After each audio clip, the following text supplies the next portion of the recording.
Siapapun yang mendengar kata Papua, seringkali tanpa sadar langsung memunculkan gambaran yang sama di kepala. Hutan lebat yang terasa tak berujung, wilayah yang jauh dari pusat kekuasaan, konflik yang seolah tak pernah selesai, serta narasi ketertinggalan yang diwariskan dari satu generasi ke generasi berikutnya. Gambaran itu begitu kuat, begitu lama ditanamkan, sampai-sampai kita jarang berhenti sejenak untuk bertanya, apakah Papua hari ini masih benar-benar seperti itu? Atau jangan-jangan kita sedang terjebak dalam citra lama yang sudah tidak relevan dengan kenyataan terbaru? Dalam beberapa tahun terakhir, terutama sejak 2024 hingga 2025, data demi data mulai berbicara dengan suara yang jauh lebih keras daripada opini dan prasangka. Papua perlahan namun pasti sedang mengalami sebuah transformasi besar yang jarang terjadi dalam sejarah pembangunan Indonesia. Transformasi ini tidak hadir sebagai dongeng manis atau janji politik kosong, melainkan sebagai rangkaian perubahan nyata yang bisa diukur dengan angka, dirasakan dampaknya, dan diamati arahnya. Papua tidak lagi sekadar diposisikan sebagai daerah timur yang harus dikejar agar sejajar dengan wilayah lain, melainkan mulai menampakkan diri sebagai pusat gravitasi baru, baik bagi ekonomi nasional maupun bagi masa depan ekologi Indonesia. Ketika ekonomi nasional tumbuh stabil di kisaran 5%, muncul satu fakta yang mengejutkan banyak pihak. Salah satu provinsi di tanah Papua mencatat pertumbuhan ekonomi hingga 20,8% dalam satu tahun. Angka ini bukan sekadar statistik di atas kertas. Ini adalah sinyal kuat bahwa sesuatu yang sangat fundamental sedang berubah. Pertumbuhan sebesar itu bahkan melampaui laju ekonomi banyak negara berkembang di kawasan Asia. Pertanyaannya bukan lagi apakah Papua bisa tumbuh, melainkan apa yang membuat pertumbuhan itu akhirnya terjadi setelah puluhan tahun stagnasi. Untuk memahami perubahan ini, kita perlu menggeser cara pandang. Selama ini, Papua sering dibahas sebagai masalah nasional yang harus diselesaikan, sebagai wilayah yang selalu tertinggal dan membutuhkan bantuan tanpa henti. Padahal, pendekatan semacam ini justru menutup peluang untuk melihat potensi strategis yang sesungguhnya dimiliki Papua. Hari ini, Papua mulai diperlakukan bukan sebagai beban, melainkan sebagai aset.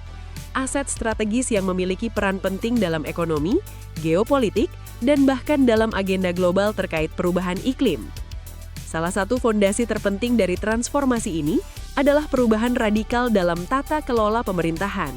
Selama puluhan tahun, wilayah Papua yang luasnya lebih dari 400.000 km persegi atau sekitar 3 kali luas Pulau Jawa, dikelola dengan struktur pemerintahan yang sangat terbatas.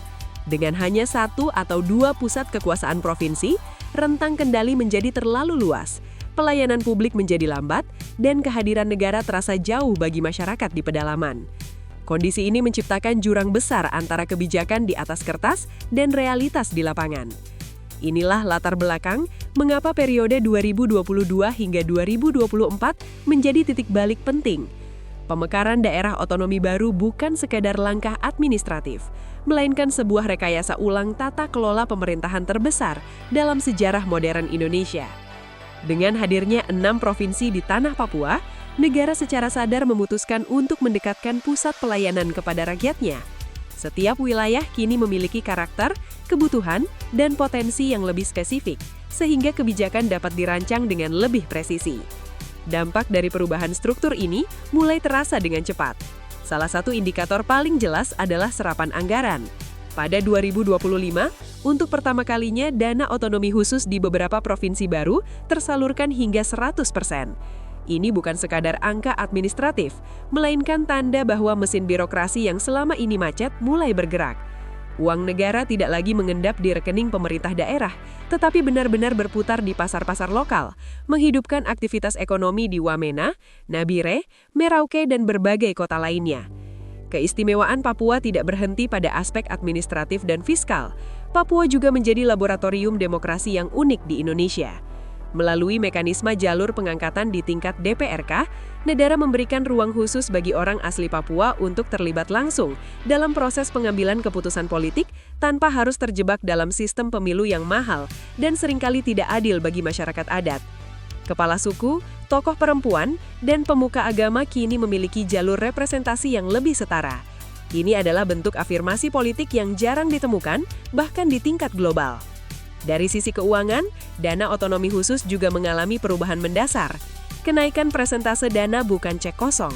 Dana tersebut dikunci dengan aturan yang jelas, memaksa pemerintah daerah untuk memprioritaskan pendidikan dan kesehatan. Dengan skema ini, negara secara halus namun tegas memastikan bahwa uang publik benar-benar menyentuh kebutuhan dasar rakyat, bukan habis untuk proyek simbolik yang minim dampak. Transformasi Papua semakin terasa ketika kita masuk ke sektor ekonomi real. Pertumbuhan tinggi yang dicatat Papua Barat tidak muncul begitu saja. Ia didorong oleh perubahan struktur ekonomi dari sekedar ekstraksi menjadi pengolahan. Hilirisasi gas dan beroperasinya fasilitas LNG secara penuh menjadi motor utama yang mengangkat nilai tambah daerah. Papua tidak lagi hanya menggali dan menjual bahan mentah, tetapi mulai memproses dan mengolahnya, sehingga manfaat ekonominya jauh lebih besar. Di sektor pertambangan, perubahan yang terjadi bahkan lebih mencolok. Tambang tembaga raksasa di Papua kini menjadi salah satu yang terbesar di dunia, dengan produksi yang terus meningkat. Perbedaan besarnya terletak pada kepemilikan dan pembagian manfaat.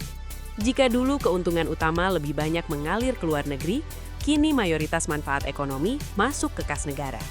Ini berarti sumber daya alam Papua mulai benar-benar bekerja untuk kepentingan nasional. Namun masa depan Papua tidak hanya bertumpu pada emas dan tembaga. Dunia sedang bergerak menuju era kendaraan listrik dan energi hijau. Dalam konteks ini, Papua memiliki posisi yang sangat strategis. Cadangan nikel dan kobalt yang ditemukan di beberapa wilayah menempatkan Papua dalam rantai pasok global yang sangat penting. Kobalt, sebagai mineral krusial untuk stabilitas baterai kendaraan listrik, menjadikan Papua bagian dari solusi global terhadap krisis energi dan iklim. Tentu saja, potensi ini datang bersama tantangan besar terkait lingkungan dan pariwisata. Tetapi justru disinilah ujian kedewasaan pembangunan diuji. Selain mineral, Papua juga menyimpan kekayaan lain yang sering luput dari perhatian, yaitu karbon. Hutan dan lahan gambut Papua memiliki densitas karbon yang sangat tinggi. Di era perdagangan karbon global, hutan yang berdiri tegak bisa bernilai jauh lebih tinggi daripada hutan yang ditebang.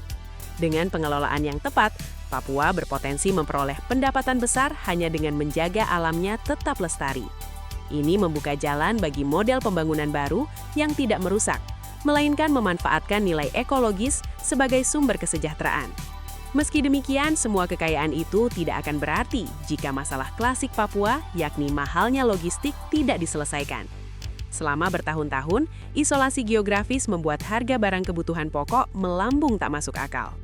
Membangun rumah menjadi mimpi mahal karena harga semen bisa mencapai jutaan rupiah per sak. Infrastruktur menjadi kunci untuk mematahkan kutukan ini. Pembangunan jalan, tol laut, dan jembatan udara secara perlahan meruntuhkan tembok isolasi. Ketika truk logistik mulai bisa masuk ke wilayah yang dulu hanya bisa dijangkau dengan pesawat kecil, biaya angkut turun drastis. Penurunan harga hingga puluhan persen bukan sekedar angka ekonomi, melainkan revolusi dalam kehidupan sehari-hari masyarakat. Di balik semua pembangunan fisik dan ekonomi, ada satu aspek yang tidak boleh dilupakan, yaitu manusia Papua itu sendiri. Selama ini ada narasi keliru yang menyebut bahwa sumber daya manusia Papua tertinggal. Data terbaru justru menunjukkan adanya efek kejar ketertinggalan yang kuat. Indeks pembangunan manusia di wilayah tersulit sekalipun tumbuh lebih cepat dari rata-rata nasional. Program beasiswa afirmasi membuka akses ribuan anak muda Papua ke universitas terbaik baik di dalam maupun luar negeri. Lebih dari itu, muncul ruang-ruang kreatif yang menjadi simbol perubahan zaman. Anak-anak muda Papua kini merakit teknologi, membangun usaha, dan menciptakan inovasi yang sebelumnya tak terbayangkan. Mereka membuktikan bahwa dengan kesempatan dan fasilitas yang tepat, potensi Papua tidak kalah dengan wilayah manapun. Tentu saja, akan sangat naif jika menganggap semua masalah telah selesai. Korupsi, tantangan pendidikan di pedalaman, serta dilema antara pembangunan dan pelestarian lingkungan masih nyata. Namun perbedaannya hari ini adalah bahwa masalah-masalah tersebut tidak lagi disapu ke bawah karpet. Ada solusi konkret yang sedang dijalankan, dari penguatan pengawasan anggaran hingga model pendidikan asrama, serta pengakuan hutan adat sebagai benteng terakhir perlindungan masyarakat dan lingkungan. Papua hari ini berdiri di sebuah persimpangan sejarah. Keputusan-keputusan yang diambil sekarang akan menentukan wajah Papua beberapa dekade ke depan. Dengan kombinasi otonomi usus yang diperkuat, pemekaran wilayah yang lebih manusiawi, pengakuan hak adat, serta arah pembangunan ekonomi yang lebih berkeadilan, Papua memiliki peluang nyata untuk keluar dari bayang-bayang masa lalu. Papua tidak lagi sekedar daerah konflik atau cerita sedih di halaman belakang negeri ini. Papua sedang tumbuh menjadi daerah harapan, menjadi matahari terbit dari timur yang perlahan menerangi jalan Indonesia menuju masa depan yang lebih adil, hijau, dan sejahtera.